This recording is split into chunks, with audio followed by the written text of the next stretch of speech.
interest in their world was purely for the betterment of mankind. Everything has clearly gotten out of hand now, yes.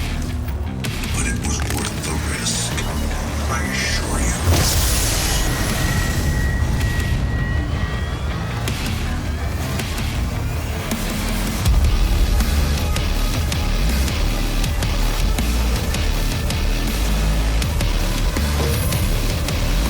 As long-time viewers of my channel know, I love me some Doom. I was in at the ground floor when it took the PC and gaming world by storm in the early 90s with its addictive gameplay, level design and bleeding edge technology. And yet here we are nearly 25 years later with this series still pushing that tech envelope. Now you can check out my two-part analysis of the company and all the ports in the link below or on screen if you love yourself some Doom. Now, not content with being one of the most visually striking, technically impressive, not to mention smoothest games this entire generation on all platforms, the IDtech team have seen fit to ramp up the gore with a free update that grabs hold of the power in these new premium consoles like a severed arm ready to beat your senses silly. So just where do you go with the title that already targets a 1080-60? Well, that answer depends on the console in question. Now, it should not surprise any to see that one peaks a little higher than the other. And to confirm my tweet this morning or yesterday, the ceilings are now 2560 by 1440 on the Pro and 3840 by 2160 on the X. Now this manifests with a sharper and cleaner image on Microsoft's machine, but if you enable the motion blur and chromatic aberration options from the menu, this gap can be harder to notice. This could also cause both versions to scale slightly more aggressively as they both support dynamic scaling. Again, as expected, the base game did on the smaller console formats also.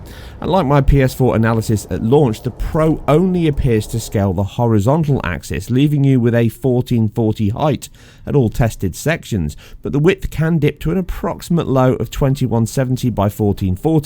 Now it may dip lower, but I haven't spotted any moments where it does.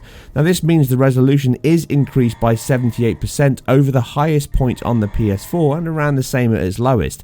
The game merges the buttery smooth per object motion blur within its super sampled temporal AA, which means that with an increase here you can see some artifacts if you set it to high or even at medium at times.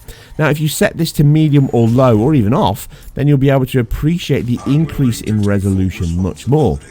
Now the byproduct of TAA is that the frames are blended, so you do lose some high frequency details within the dithered patterns, a small price to pay for the solid image quality. Now the X goes one better and targets a complete 4K image output, and in the less filled sections it can hit this level, but unlike the PlayStation console, the X scales both axes and more aggressively. Now just like the base Xbox One, which now hits a low of 1371 by 756 from my tests at launch, the huge boost over that version and its X-rated bigger brother, that's one for the older viewers out there, is immediately evident and the biggest gap from one version to the other by far. 400% or more at times is a generational type leap, make no mistake, but that complete 4K image is not the most common resolution, with me having counts from 2880 by 1620 and 3072 by 2160. The average is likely somewhere in between, which makes for a sharper image with better texture quality due to the increase in sampling resolution. Again, that TAA and post effects options can reduce the difference ever so between the Pro and the X, but side by side you can see an increase in resolve across all aspects of the on-screen action. Now those hungry for the numbers means we have a resolution advantage on the X in favour of anything between 50 to 125%. Now that's not an insignificant factor, but due to the low frequency details in the game, this is certainly bigger on paper than it actually is in practice. Now the biggest question that many will ask here is, why such a big gap? It shouldn't be a surprise.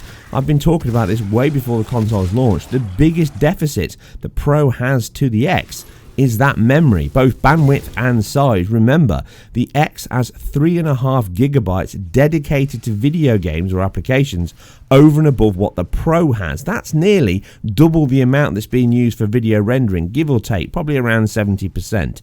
Now that's a huge increase and makes full 4K buffers a realistic possibility. This is still going to be a hard exception in the modern titles on the Pro because the X has more RAM. This will always limit the PS4 Pro's ability to hit native 4K buffers.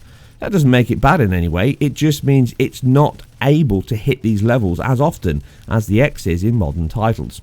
And this leaves performance as the final decider, and this is where the results are not as solid as they could or even have been on some formats. Looking at the base X model here in the S, we see that the same soft image and high performance target can give us some held frames into the next refresh cycle of 33 milliseconds.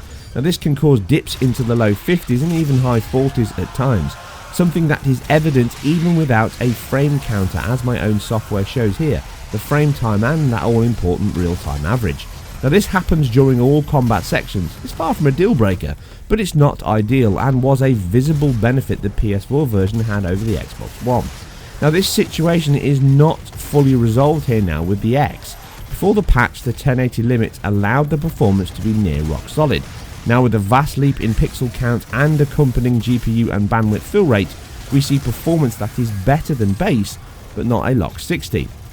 Now again, we see dips into the low 50s during the tested sections, and later sections will only push this down further still. And although the visual boost is welcome, I cannot help but think a more conservative target around that lower bounds of 1620p would be the best mix of visual clarity and performance stability. Now the Pro suffers a similar fate here, and with the same issues. That beautiful bokeh sample DOF from the glory kills is one of the main culprits for the dips, which again can hover into those 33 millisecond times slightly more often than is comfortable, and over the base PS4 even. Remember, the game targets a 16 millisecond refresh rate. That's every 16 milliseconds a new frame, giving you that 60 FPS update. Now, let alone the previous boost mode for option on this machine, which pushed this pretty much at a lock 60, as you can see from the on-screen example. This is on the Pro, but using the boost mode before the update. I must stress that both versions are far from bad. In fact, many other 60 FPS titles would kill for these kind of stats and results.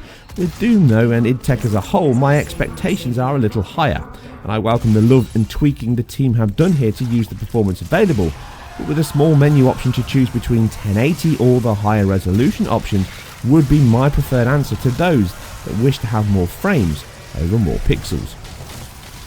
Now, to give this some comparison, we can look at the PC version running on an RX 480 here and a GTX 970. Now, they're running similar settings, which is a mixture of mostly high at 1440p. They can edge into the hundreds. Yes, VSync is off, but the headroom here with Vulkan helping out lends a very smooth presentation, with AMD being the clear winner here. Now 4K is not possible though. Even lowering the scale to 75% and leaving VSync off, we are still under 60 more often than not, and far more often than the X version. Now this shows us that the extra RAM and bandwidth the X has over the Pro, as I just mentioned, are the biggest single boost to the performance and resolution options. That's also why the 970 struggles much more here also.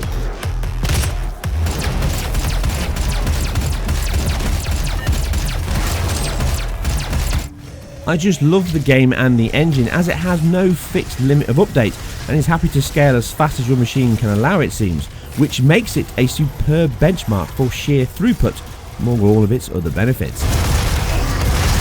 Doom is still a simply gorgeous looking game, probably one of the best of the generation. From an artistic, stylish point of view, they could not have nailed this better.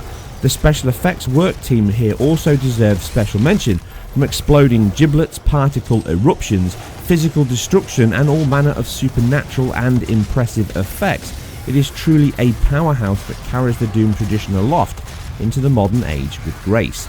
This is that game, only refined, polished and buffed up for one more round before a sequel comes to carry the torch, and the new console versions push them on enough to replay it here. If you have not already, you can also pick this up for less than $10 or about £8 if not. And I cannot think of a better way to spend a Sunday afternoon and dinner money and replaying one of the best first-person shooters this generation in all its glory. I'll catch you on the next one.